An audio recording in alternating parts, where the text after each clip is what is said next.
Bismillahirrahmanirrahim. Assalamualaikum warahmatullahi ta'ala wabarakatuh. Alhamdulillah. Nahmaduhu wa nasta'inuhu wa nastahdihi wa nastaghfiruh. Wa na'udzu billahi min syururi anfusina wa min sayyiati a'malina. Man yahdihillahu fala mudilla lahu wa man yudlil fala hadiya lahu.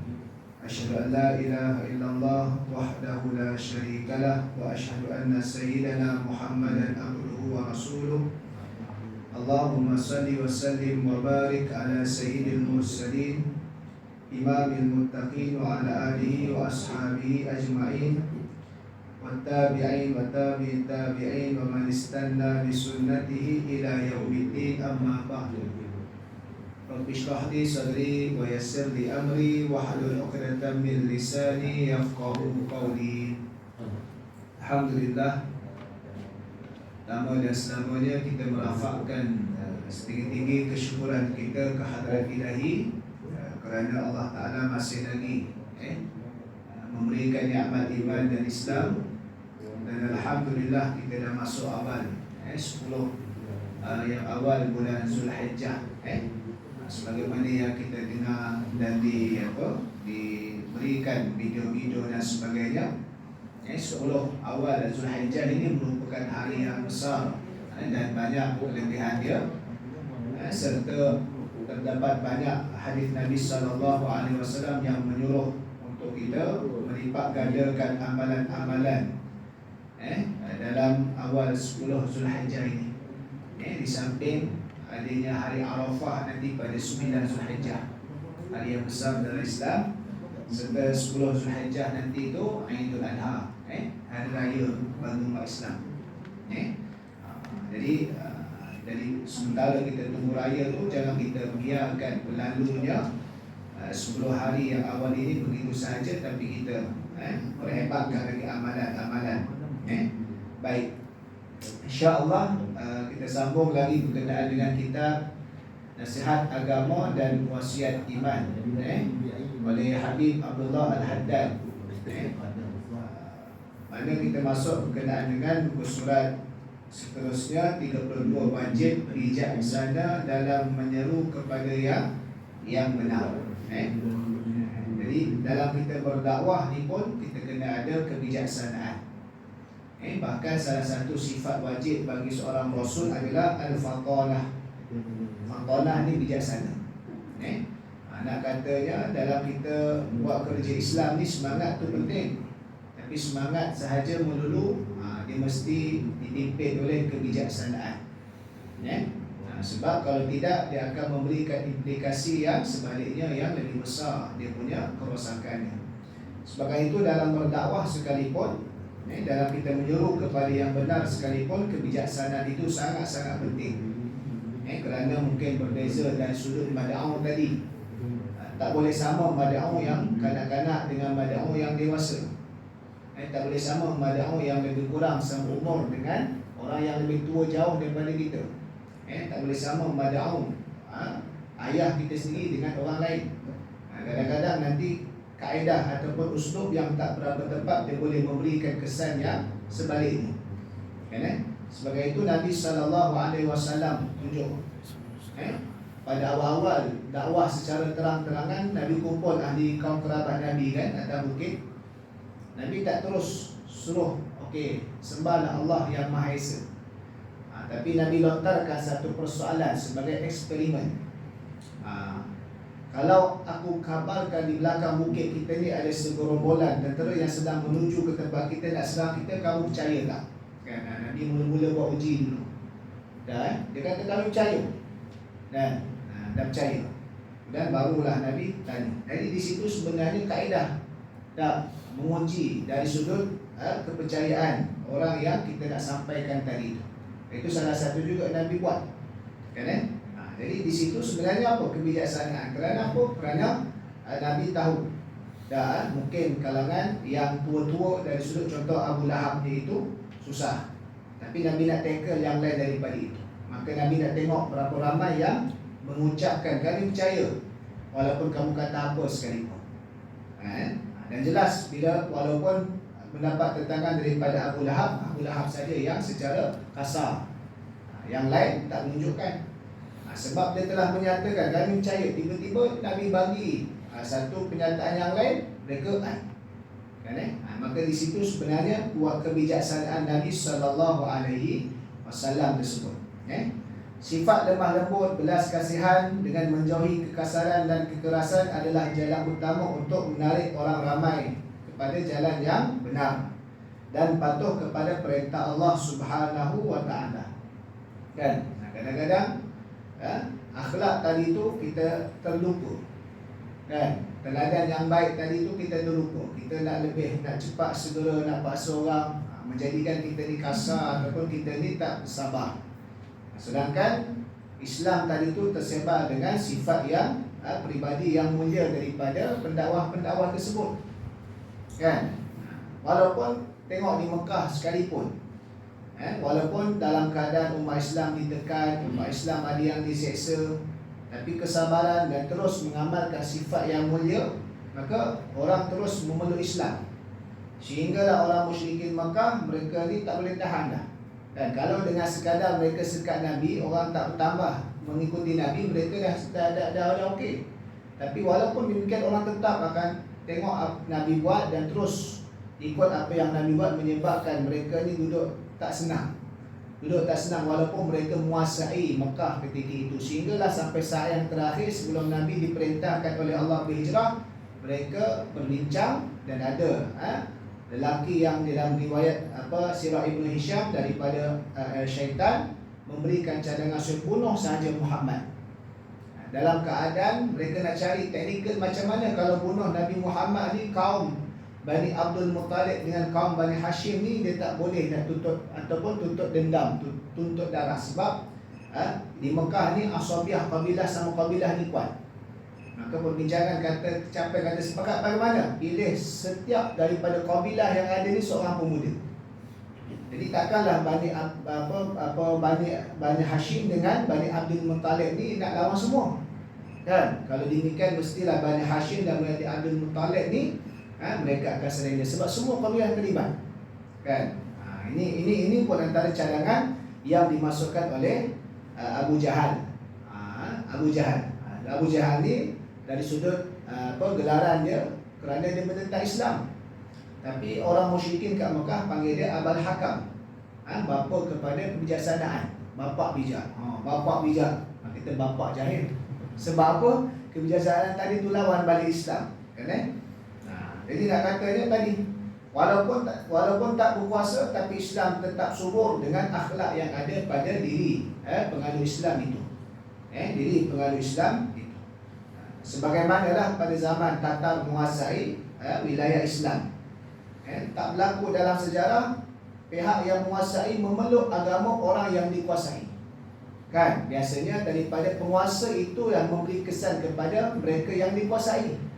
Kan? Contohnya macam kita di tanah Melayu sekalipun, daripada pengislaman raja-raja, penguasa-penguasa ni memberikan kesan kepada masyarakat untuk nak peluk agama Islam. Tapi Tatar ni dah berlalu zaman tu, orang dia pula tentera Tatar Mongol ni memeluk Islam kerana melihat agama orang yang mereka kuasai tadi itu dengan cantik dan sebagainya. Kan? Hendaklah anda bersifat demikian terhadap orang-orang yang anda menyuruh untuk melarang serta memberikan nasihat dari kaum muslimin. Kan? Kebijaksanaan pernah berlaku zaman Nabi ni, kisah yang kita biasa dengar, orang Arab Badawi, orang Arab Hulu yang tak intelek lah, maksudnya yang tak reti adab, yang kuno sebagainya, pergi ke masjid Nabi, dia kencing. Dan Sayyidina Umar marah, sahabat lain marah, nak jerkah dia. Nabi kata nanti. Kenapa Nabi kata nanti? Kalau orang kejar dia, habis dia kencing ke seluruh masjid sebab dia lari. Orang kejar dia. Kalau dia biar kencing, habis kencing, lepas tu baru selesaikan. Di tengah-tengah kencing, orang nak kejar dia, confirm dia lari sampai kencing daripada satu tempat yang ada kesan najis merebak kepada tempat yang ini. Bijaksana Nabi SAW. Kan? Bukan maksudnya Nabi membiarkan perkara tadi tu, tapi Nabi nak mengelak daripada implikasi yang lebih besar, negatif daripada yang sedia ada tadi itu. Ini bijaksana. Kan? Bijaksana. Anda harus bijak dalam seruanmu kan, bicara kepada orang itu sendirian dengan lemah lembut, kan. Kalau waktu di Mesir, contohnya Ikhwanul Muslimin, dia punya pengasas dia Syahid Hasan Al-Banna. Dalam keadaan ketika itu masyarakat rosak dengan himpunan sebagainya, dia tahu kalau pergi ke tempat masyarakat, kan, bukan ke kelas-kelas ni memang masa dia nak dengar. Pergi ke tempat masyarakat, dia tak boleh sembang panjang. Sebab apa? Sebab orang bukan nak dengar kuliah. Dia bagi sembang, dia bagi kita panggil pernyataan yang jelas. Dia kata apa? Dah lebih kurang ta'alau ila Quran. Ta'alau ila Quran. Marilah kita kembali pada Quran. Itu ya. Marilah kembali pada Quran, selesai. Tipu orang, marilah kembali pada Quran, selesai. Dia di tempat lain pula. Ialah sebab kita tempat tu bukan tempat orang nak dengar kuliah. Kalau kita sampai tu orang pun lari, habis. Tapi kalau kat masjid memang kelas pengajian, memang orang nak dengar. Nah, dengan kadar yang diperuntukkan, ni orang nak dengar. Tapi kalau di luar tak dengar, maka dia bagi keyword dia tadi tu. Jadi orang lepas tu tanya, kenapa setiap kali datang kembali pada Quran?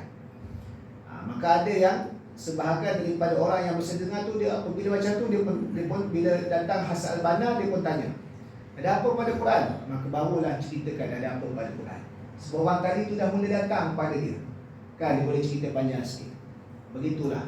Macam Syekh Al-Mutawalli Asy-Sya'rawi, pernah berlaku zaman dia, seorang wanita yang mana penzina ni nak menguji Syekh Al-Mutawalli Asy-Sya'rawi. Dia pergi ke rumah Syekh Al-Mutawalli Asy-Sya'rawi dan dalam keadaan nak tanya khabar, buat tanya. Dan Syekh Al-Mutawalli Asy-Sya'rawi sambut dia dan duduk di bahagian beranda luar rumah. Di bahagian luar lah, tempat duduk luar. Kemudian sampai sembang. Lepas tu habis sembang, sebelum dia balik, dia pun tanya balik pada Syekh Al-Mutawalli Asy-Sya'rawi, aku dalam keadaan berpakaian yang seksi, dalam keadaan kamu pun tahu aku ni macam mana, tapi kenapa kamu sambut aku dalam keadaan yang baik, sopan? Syekh Al-Mutawalli Asy-Sya'rawi kata apa? Kalau aku halau kau sekarang, bila masa kamu nak datang dengan apa yang aku nak sampaikan? Kelas aku memang kau tak datang. Kelas aku, kuliah aku memang kau tak datang. Tapi dah halang-halang kau datang pada aku, maka di sinilah aku sambut supaya apa? Aku boleh sampaikan. Mana kata itu dia punya kebijaksanaan. Kan? Kerana apa? Kerana dia tahu, kan, background orang yang sedang berdakwah tadi itu berbeza. Berbeza. Dia tak boleh pukul sama rata. Di situlah penting kepada kebijaksanaan dalam nak berdakwah tadi itu. Kan? Sebagaimana firman Allah Subhanahu wa taala, "Fabima rahmatin minallahi lintalahum walau kunta faddan ghalidhal qalbi lam faddu min hawlik." Surah Ali Imran ayat 159. Oleh kerana rahmat Tuhan, maka engkau ya Muhammad bersifat lemah lembut terhadap mereka. Andai kata engkau bersifat kasar dan berhati bengis, nescaya mereka akan lari dari sisimu. Di antara sifat dalam kita panggil nak menarik orang tadi itu, maksudnya tak kasar, tapi kita membuka ruang supaya mereka datang kepada kita. Membuka ruang supaya mereka datang kepada kita. Maka di situlah kita panggil apa sahaja kadang-kadang yang datang pada kita ni, orang nak tanya dalam keadaan mungkin kurang beradab. Maka jangan kita tolak awal, tetapi kita ajar kepada dia, kan? Sebagaimana apa yang ditunjukkan oleh Nabi Muhammad SAW, orang Yahudi dalam kisah dituntut hutang pada Nabi sedangkan belum sampai masa. Nabi pun tanya pada sahabat siapa yang ada, dahulukan. Tak lama selepas tu Yahudi itu datang balik masuk Islam. Kerana apa? Kerana dia dah disengaja buat demikian, kerana dia baca daripada kitab-kitab pendeta yang lama, Nabi akhir zaman ini adalah orang yang menepati janji, kan? Orang yang menepati janji. Maka dia masuk Islam. Walaupun dia sengaja minta awal dengan cara yang kasar, sampai diriwayatkan hampir berbirat leher Nabi SAW, kan? Tapi tengok dengan keadaan yang demikian, membuka pintu hati orang tadi itu nak menerima Islam tersebut, kan? Maka di situlah maka dengan akhlak yang mulia tadi itu, dengan kita panggil ketegasan dari sudut berprinsip dan juga kebijaksanaan dalam kita nak menyampaikan sesuatu, itu adalah sangat penting. Macam sekarang lah dakwah di merata-rata dalam media sosial, dalam kita panggil TikTok dan sebagainya. Kalau dua orang risau masuk TikTok ni joget-joget je, tapi kalaulah tak disusun strategi, dan juga operasi dalam kita nak masuk ke dalam dunia anak-anak muda khususnya ketika itu bila masa mereka nak dapat penerangan.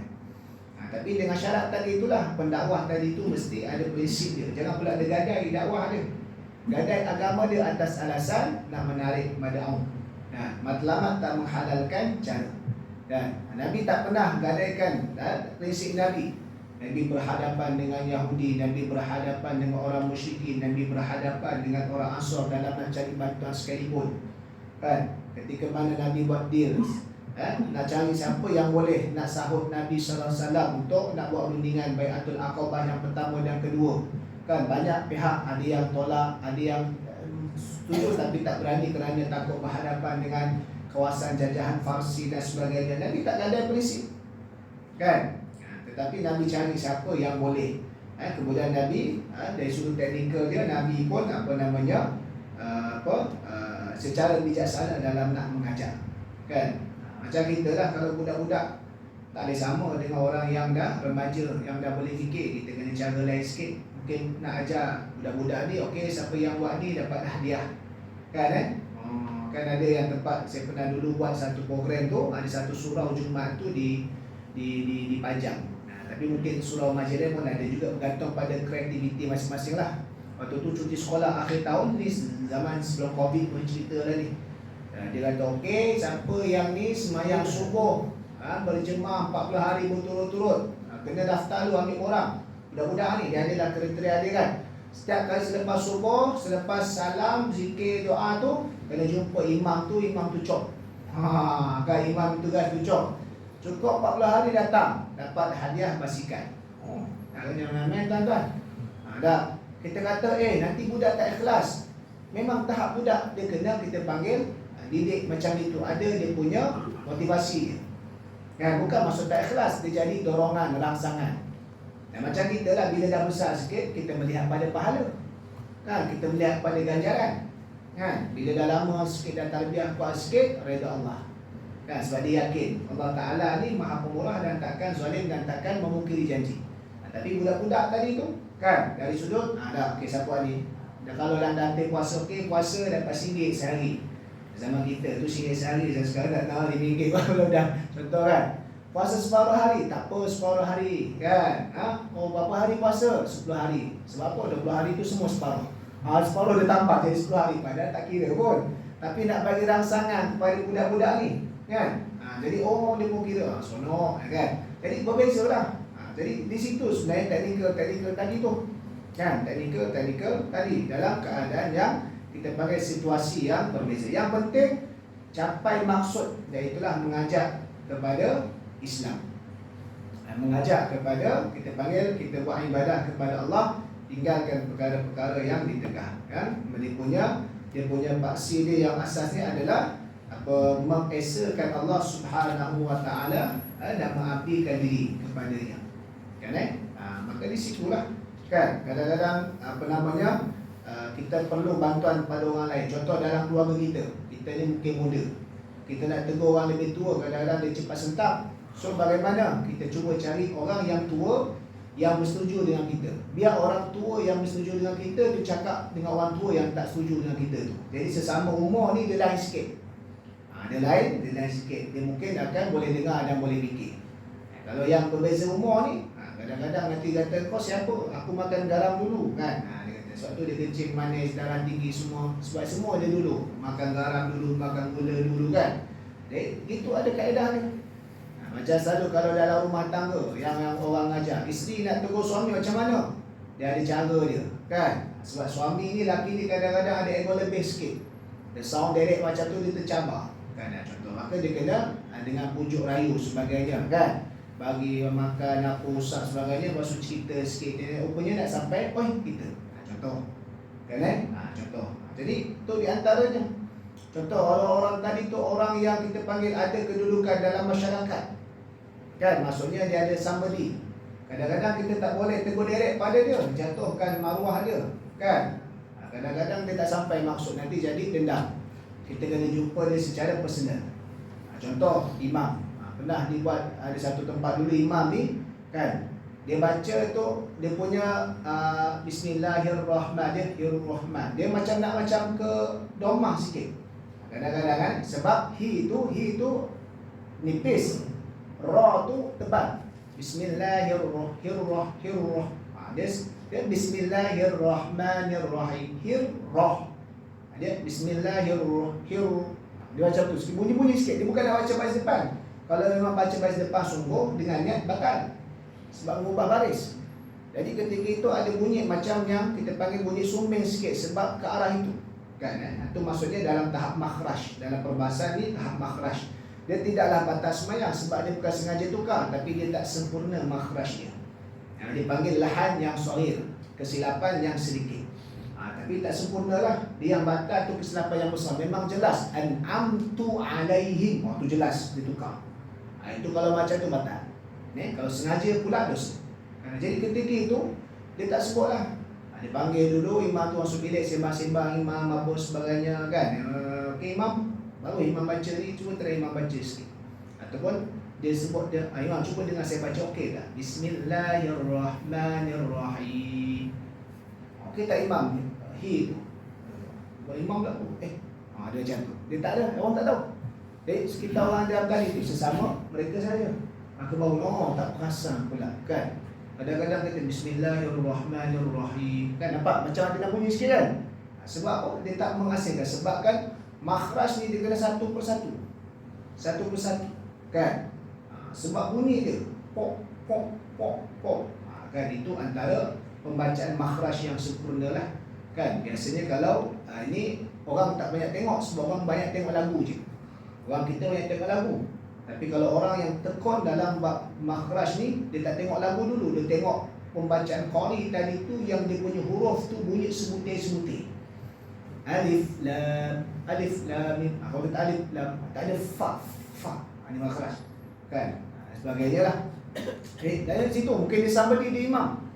Kita tak boleh ni. Nanti dia akan jadi isu yang lain. Maka begitulah hal-hal yang lain tadi itulah. Baik. Dilarang berpecah belah dan selisih faham. Firman Allah Subhanahu wa taala pada Ali Imran ayat 105. Ini susulan daripada ayat tentang takwa 102 itu sampailah 105 yang dibawakan oleh Habib Abdullah Al-Haddad ini. Firman Allah, wala takunu kalladzina tafarraqu wa ikhtalafu min ba'di ma ja'ahumul bayyinat wa ulaika lahum adzabun adzim. Dan janganlah kamu menjadi serupa dengan orang-orang yang telah berpecah belah dan berselisih. Setelah datang kepadanya bukti-bukti yang terang, mereka itu akan mendapat azab yang besar. Surah Ali Imran 105. Larangan Allah untuk tidak berpecah belah dan berselisih selepas mana jelas kebenaran tadi. Selepas jelas kebenaran tadi itu. Sebab apa? Sebab siapa sahaja sekalipun kebenaran itu adalah yang terlebih utama untuk nak diikuti. Kan? Kadang-kadang contohnya apa? Contoh kita ambil teknikal dekat nak raya korban ni. Dekat nak raya korban ni. Apa yang perlu kita perjelaskan adalah kefahaman dalam mengambil ibadah korban. Contoh salah satu. Kan? Kadang-kadang ada orang tak faham. Dia bayar masuk bahagian korban. Malaysia berapa dah sekarang? 800, 800 setengah, 900 tu standard lah sekarang ni. Nak cari satu bahagian lembu kan? Standard lah tu. Rata-ratanya macam tu lah. Kan? Bila ditanya, peserta korban tanya, nanti daging dapat berapa kilo? Surah Majid pun kata standard, ada yang 2,5, ada yang 3 lah, daging saja. Tak termasuk kalau campur tulang-tulang sikit, lebih sikit. Kan? Takkanlah bayar 800 setengah, 3 kilo je. Kan? Mahal tu dia kata. Saya kalau 800 kilo, 800 setengah, 80 kilo dapat. 1 kilo berapa? RM44 contoh. Kan? Takkan bayar 800 setengah, 3 kilo ya? Dia tak faham. Ini kena jelaskan. Kita masuk bahagian korban bukan nak beli daging. Kan? Kita niat kita bayar tu pun bukan beli daging. Ini bukan urusan muamalat nak beli daging. Dia adalah urusan kita nak serahkan duit kita untuk nak membeli bahagian lembu haiwan yang untuk dikorbankan. Itu niat kita. Dan kita tak mampu beli seekor, kita mampu masuk satu bahagian yang disyariatkan. Kan? So sebagai itu nak tadi tu kita dah jelas tu, dah jelas tak saya nak juga. Kalau macam ni, ini antara orang pemecah belah sebab dah jelas nyata dah kebenaran. keterangan-keterangan dalam sesuatu perkara yang tiada khilaf pada dia ataupun benda yang jelas. Kan? Ni maksudnya dilarang tadi itu berpecah belah. Siapa yang berpecah belah adalah mereka yang berselisih selepas mana datangnya keterangan-keterangan ataupun kebenaran tadi itu. Itulah orang yang berpecah belah. Dah, bukan orang yang bawa kebenaran itu pecah belah. Sebab Nabi SAW di Mekah, kan, era dakwah Nabi yang pertama, Nabi membawa Islam. Orang tuduh Nabi pemecah belah.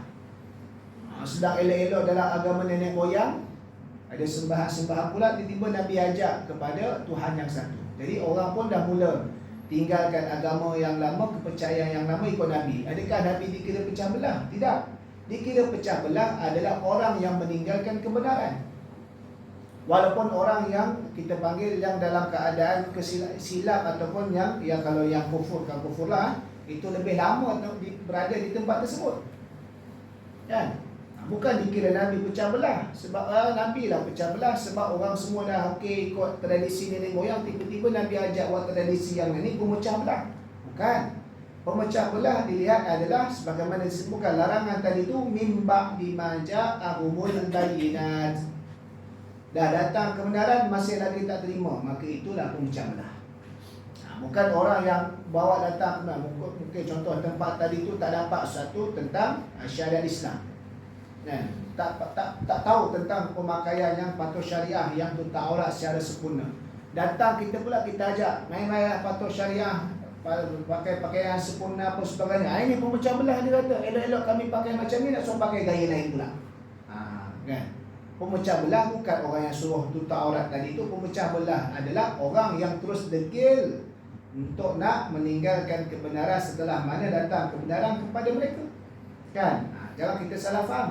Pemecah belah tu bukan orang yang buat sesuatu yang baru, yang berbeza daripada sebelumnya. Itu bukan pemecah belah.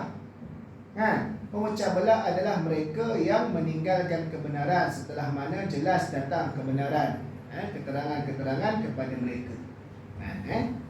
Maka larangan Allah ini menegah hamba-hambanya yang mukmin daripada menyerupai kelakuan orang-orang yang berpecah belah dan berselisih faham dalam urusan agama, sebagaimana daripada kaum ahli kitab, yakni Yahudi dan Nasrani.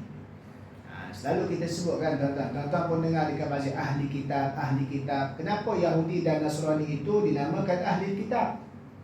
Maksud ahli kitab ini adalah kerana mereka adalah kelompok umat yang telah didatangi oleh Rasul kepada mereka. Itu nama ahli kitab. Kan? Terutamanya daripada Rasul-Rasul yang diberikan kitab pada mereka, Taurat, Injil dan Zabur. Maka ini kalangan ahli kitab. Kan? Kalangan ahli kitab, maksudnya umat yang telah diberikan ahli kitab. Kan? Sebab itu umat Arab sebelum datang Nabi SAW disebut sebagai kalangan kelompok ummi. Kan? Iaitulah mereka yang tak reti baca. Sebab itu ulama-ulama ada beza pandangan. Adakah Nabi Muhammad SAW itu adalah ummi, yakni tak boleh baca, tak boleh nulis pada hakikat dia? Ada beza pandangan. Ada kata ya, tetapi bukan sebagai pengurangan kepada Nabi, tapi sebagai hujah dengan ambisi Nabi itu bersifat ummi lah. Menjadi hujah Al-Quran yang Nabi sampaikan itu bukan Nabi mereka. Kerana mustahil pada adat, pada akal, iaitulah orang yang ummi itu boleh nak mereka Al-Quran yang mempunyai uslub yang sangat hebat pada bahasa dan sebagainya. Kan? Ada yang kata dinamakan ummi pada Nabi itu bukan kerana Nabi itu ummi, tapi kerana bangsa Arab ketika itu disebut sebagai ummi. Rata-ratanya tak pandai membaca dan mengira. Ada ulama kata ummi di situ bukan maksud tak pandai baca mengira, tetapi masyarakat Arab Mekah itu disebut masyarakat ummi. Ummi bermaksud ibu kota, Ummul Qura, ibu kota kampung Mekah ni. Kan? Maka dinisbahkan dengan nisbah ummi. Ada yang kata Nabi SAW memang ummi sungguh sebelum diangkat menjadi Rasul. Selepas diangkat menjadi Rasul, Nabi SAW tidak lagi ummi. Itu adalah khilaf. Dari sudut bagaimana nak justifikasi ummi tadi itu. Tapi Yahudi dan Nasrani, mereka dinamakan ahli kitab kerana mereka adalah kelompok umat yang telah didatangi oleh Rasul sebelum daripada itu yang membawa kitab, menyampaikan ajaran masing-masing. Kan? Okay, baik. Jadi Allah Subhanahu wa taala melarang berpecah belah dengan meninggalkan kebenaran, kerana itu sifat orang Yahudi dan Nasrani. Sama ada zaman Rasul ketika itu ataupun selepas daripada itu, generasi mereka bertemu dengan Nabi sallallahu alaihi wasallam dan tahu benar, tetap tak nak ikut. Kalau tuan-tuan baca muka surat kedua, juzuk yang kedua tu ayat atas sekali. Juzuk yang kedua, saya puluh sufaha, ayat pertama itu, surat sebelah tu Allah Ta'ala sebut alladzina ya'rifunahu kama ya'rifuna abna'ahum. Allah Ta'ala sebut orang Yahudi Nasrani ni, dia kenal sungguh Nabi Muhammad ni macam mereka kenal anak mereka. Berdasarkan macam mana? Berdasarkan daripada Rasul terdahulu yang telah sampaikan, dan juga daripada kitab terdahulu yang menyatakan Rasul akhir zaman ni macam mana. Kenal tapi tak nak. Jadi mereka ni, mereka yang telah sampai kebenaran tapi mereka tetap tolak. Larangan daripada Allah. Orang yang macam tu azabun azim. Allah Ta'ala kata mendapat azab yang sangat besar tadi itu. Sebagai itulah benda yang kita sebutkan tentang dakwah tadi itu, tugas kita sampaikan.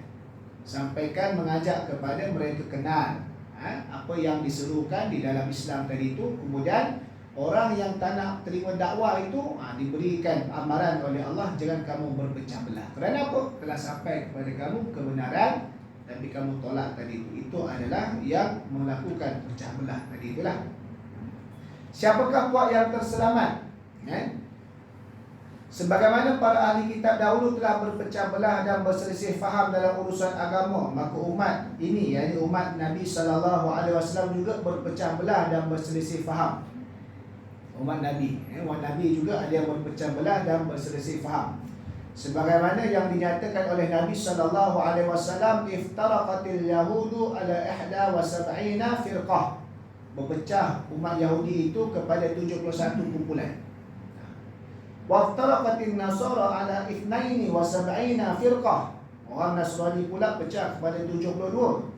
Wasataftariqu ummati, umat aku akan berpecah ala 73 firqah, 73 kumpulan puak. Kulluha finnar, semuanya dalam neraka illa wahidah, mereka satu saja. Iaitulah yang selalu disebut, iaitulah Ahlus Sunnah wal Jamaah. Hadis ni sangat bermakna pada saya sebab salah satunya waktu tahun 2007 tak silap saya, atau 2008. 2007 atau 2008, waktu tu ada macam ni lah, seminar yang dianjurkan oleh WAMI.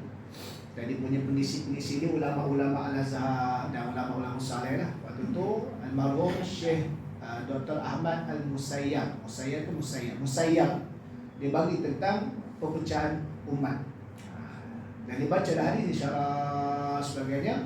Jadi habis itu macam biasa soal jawab, kita pun ambil kesempatan lah. Waktu tu saya pelajar baru lagi, baru setahun. Jadi bila setahun ni, bila baru ni, selain daripada nak tanya tu, kita sebenarnya nak latih dia bercakap bahasa Arab. Sebab bahasa asing ni kalau kita tak bercakap, dia tak jadi kan, apa-apa bahasa pun. Nanti tanyalah Syekh, cakaplah Arab, sekadar yang Syekh tu pun faham, kita pun faham. Boleh lah kan, dia pun faham maksudnya. Saya tanya, kenapa Yahudi 71 puak, Nasrani 72 puak, umat Nabi Muhammad 73? Banyak lagi umat Nabi Muhammad ni. Saya kata macam tu, banyak sungguh. Itu soalan pertama. Soalan kedua, saya kata adakah termasuk pecah ini orang yang tak beriman, orang kafir? Dia kata, dia jawab, yang kedua dia kata, yang pecah umat Nabi Muhammad ni kalangan orang Islam. Kafir tak termasuk lah. Kafir tak termasuk sebab pada menyatakan umat dari sudut umat yang ijabah, yang terima seruan ni Islam kan? Islam. Jadi kalangan Islam sahaja pecah, besar. Tapi dia kata 73 umat Nabi Muhammad sebenarnya tak besar banding dengan kalau di compare dengan peratusan. Sebab apa? Umat Nabi Muhammad semua manusia. Semua manusia, bukan satu kaum. Yahudi dan Nasrani kaum itu sahaja. Rasul sebelum Nabi Muhammad bukan diutuskan untuk semua manusia, hanya pada kaum yang tertentu saja. Jadi Yahudi sahaja dah 71. Kalau waktu tu semua manusia, lagi pangkok dia kata. Nasrani aja 70. Kita ni 73 tu bukan nak menafikan banyak pecah, tetap banyak pecah, tapi nak kalau compare tadi tu taklah bermaksud Nabi Muhammad ni gagal. Kan? Tidak. Sebab apa? 7 lagi banyak. Macam-macam biasalah kita kalau buat uji kaji, kenapa lagi banyak? Sebab banyak. Bila semakin besar populasi, semakin besar peratusan dia tadi tu. Kan? Semakin besar, tu biasa. Kan? Tengok pada nisbah dia tadi tu bagaimana. Tapi dia kata apa? Dan sebenarnya Nabi nak beritahu bahawasanya ini cabaran akan datang. Kerana apa? Kerana ramai nanti yang akan mendakwa mereka itu atas jalan Islam, tapi sebenarnya tidak. Kan? Terpesong dari sudut tafsiran dia. Kan? Dinamakan sebagai sesat. Mereka ni 73 pecah kepada 73 satu yang betul. Adakah yang pecah 72 tu maksudnya kafir? Tak. Isu kafir terkeluar dah. Sebab tadi dia sebut tadi tu, dia isu dia sesat.